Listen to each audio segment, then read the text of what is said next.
В эфире новости, в студии Анастасия Кобызева. Здравствуйте. Вот главные темы. Ключи от новых автобусов получили директора школ Якутии. Транспорт адаптирован под суровые северные условия. Актированные дни объявили в Ленском районе. Начальные классы будут учиться дистанционно. Сколько раз в день смеются россияне и какую роль смех играет в жизни каждого из нас, расскажем в этом выпуске.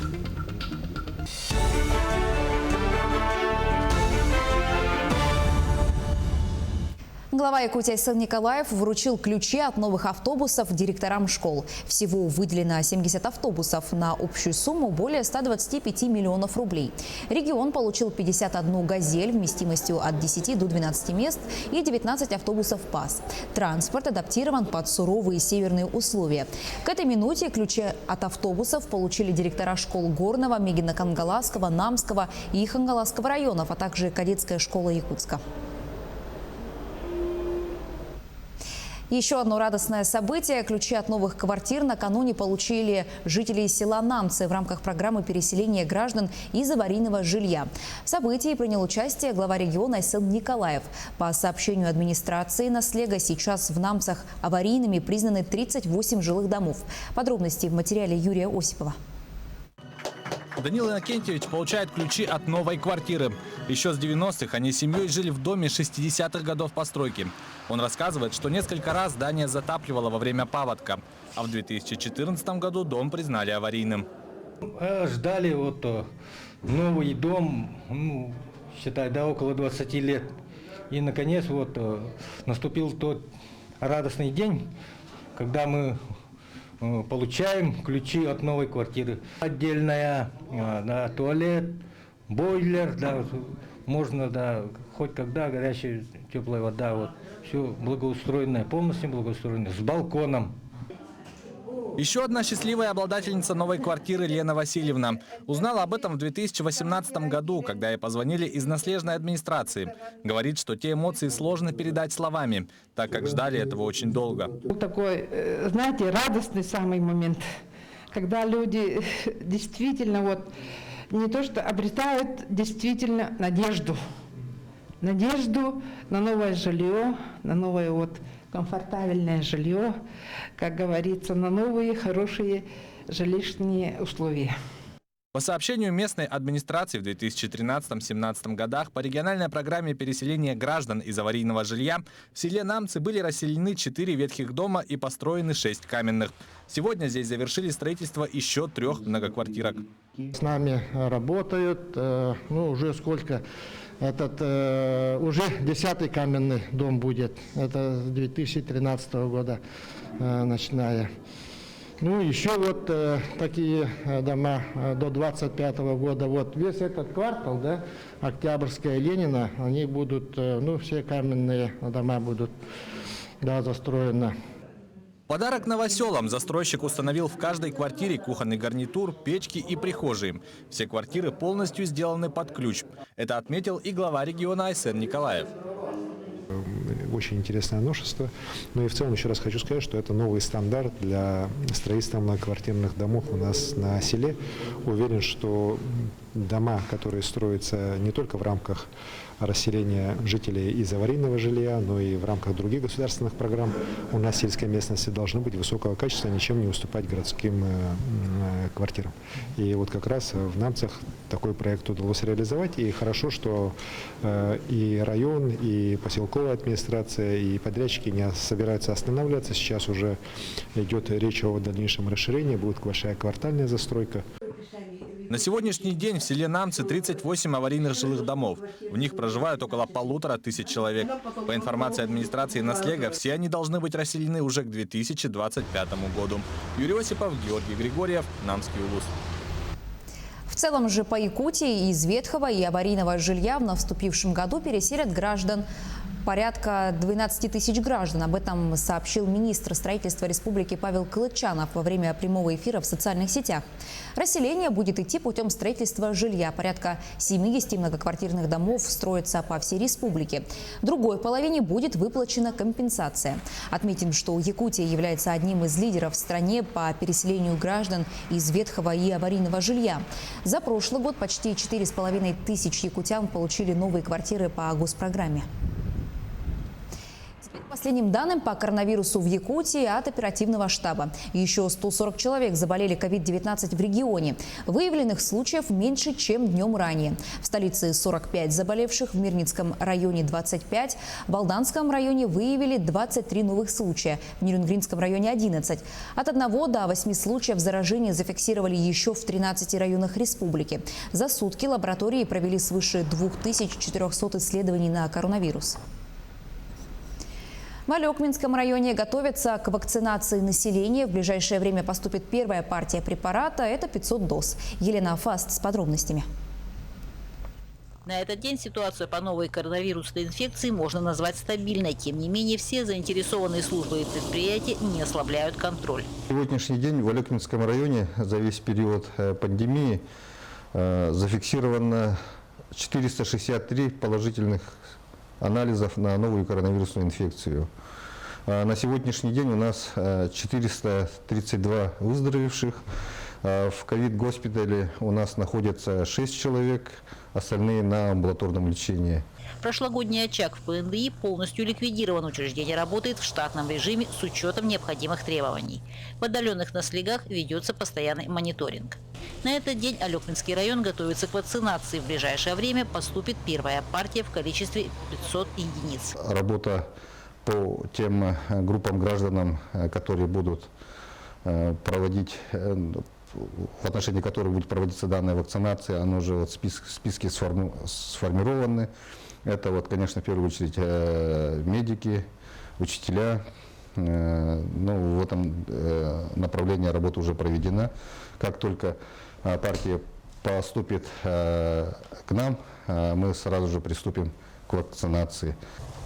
Вакцинация будет проводиться в Алекминской центральной районной больнице с учетом всех требований. Елена Фаст, Максим Копылов, Алекминск. Актированные дни до 31 января объявили в Ленском районе для учащихся с 1 по 5 классы. Они будут учиться дистанционно, а ученики среднего и старшего звена продолжат обучение в очном формате. Соответствующий приказ подписали в управлении образования района. Напомню, с 15 января в Ленском районе в связи с холодами был объявлен режим повышенной готовности. На минувшей неделе температура воздуха в Ленске опускалась до минус 49 градусов, а в районе до минус 52 и ниже. В выходные ожидается ниже минус 50 градусов, а всю следующую неделю ниже минус 40. Инспекторы Госпожнадзора начали проверки детских садов в Якутии. Всего планируется проверить более 380 объектов. Сотрудники МЧС выявили ряд нарушений в одном из детских садов столицы. Отсутствовали световые указатели «Выход», были неисправные первичные средства пожаротушения. По результатам проверки руководству детского сада будет выдано предписание об устранении нарушений в установленные сроки. При проверке особое внимание уделяется наличию исправности автоматической пожарной сигнализации, системе оповещения и управления эвакуацией в случае возникновения пожара, исправности первичных средств пожаротушения, противопожарного водоснабжения. Также проверяется знание и действия персонала в случае возникновения пожара, доступность и исправное содержание путей эвакуации. Не менее важным свидетельством противопожарного состояния образовательных учреждений являются документы, касающиеся обеспечения пожарной безопасности. Мы проверяем наличие и соответствие сертификатов пожарной безопасности на отделочные материалы, используемые в помещениях, паспорта на огнетушители и журналы учета регламентных работ по техническому обслуживанию систем противопожарной защиты. Участники ЕГЭ должны подать заявление до 1 февраля. Об этом сообщили в Рособорнадзоре. В заявлении нужно перечислить предметы, которые планирует сдать выпускник. Можно указать любое количество дисциплин. В ведомстве отметили, что основной период ЕГЭ в этом году пройдет с 31 мая по 2 июля. В эти сроки экзамены будут сдавать как выпускники текущего года, так и прошлых лет. Досрочного периода сдачи в этом году не предусмотрено. Журналист из Белгорода Александр Сашнев бросился на помощь провалившейся под лед собаке, когда снимал сюжет про подсчет зимующих уток и вытащил животное из воды. На кадрах запечатлен момент спасения пса. Сашнев прокомментировал произошедшее. Во время съемок сюжета к журналисту и его оператору подбежал мальчик и указал место, где тонула собака. Сашнев сразу бросился на помощь, разделся, нырнул в воду и вытащил собаку.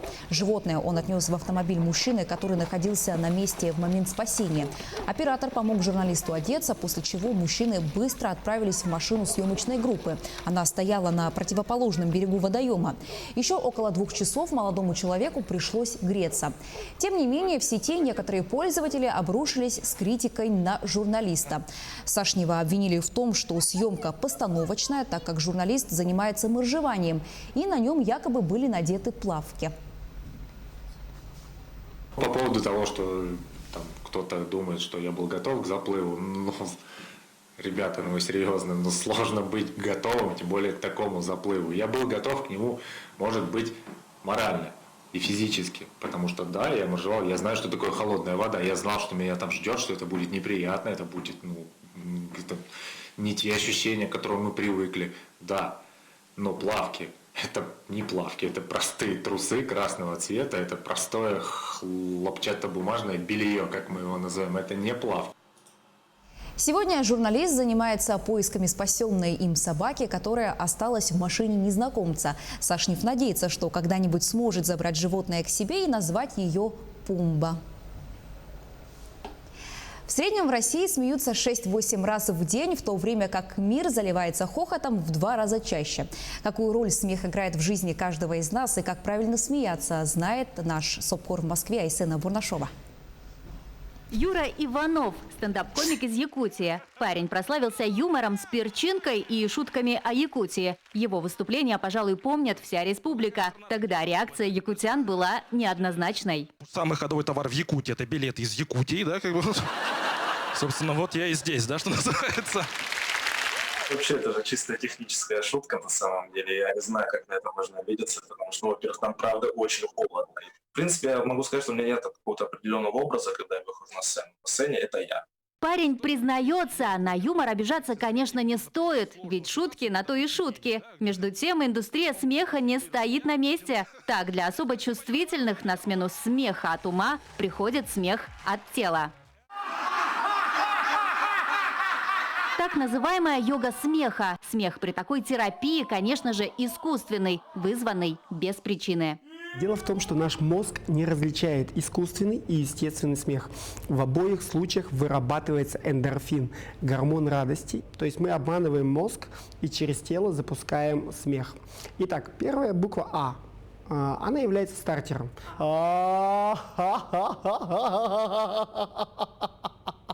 И на этой букве можешь смеяться сколько угодно. При йоге смеха важно широко открыть рот, делать упор на живот и постепенно переходить на диафрагму. По продолжительности Митя рекомендует смеяться 10 секунд, затем и все 20. Не забываем про громкость. Она должна быть максимальной. И в конце, конечно же, глубокий выдох. И самое важное, что мозгу не хватает кислорода в этот момент, потому что вдох произошел, выдох очень длинный. Он говорит: стоп, стоп, стоп, стоп, нужен кислород, нужен кислород. И он начинает активно вырабатывать эндорфин. И после таких вот 2-3 выдохов мне просто самому становится смешно. И мой смех становится естественным, потому что эндорфин пошел. Научно доказано, кто больше смеется, тот дольше живет. Смех – это и профилактика сердечно-сосудистых заболеваний, и дыхательная гимнастика, и обогащение организма кислородом. Но, конечно, как смеяться и над чем – выбор каждого. Важно просто не забывать это делать. Вырабатывали эндорфины и становились счастливее. Айсена Бурнашова, Виктор Олесов, Москва. К этой минуте у меня пока вся информация. Мы продолжаем следить за развитием событий. Берегите себя, носите маски и перчатки, соблюдайте социальную дистанцию. До встречи.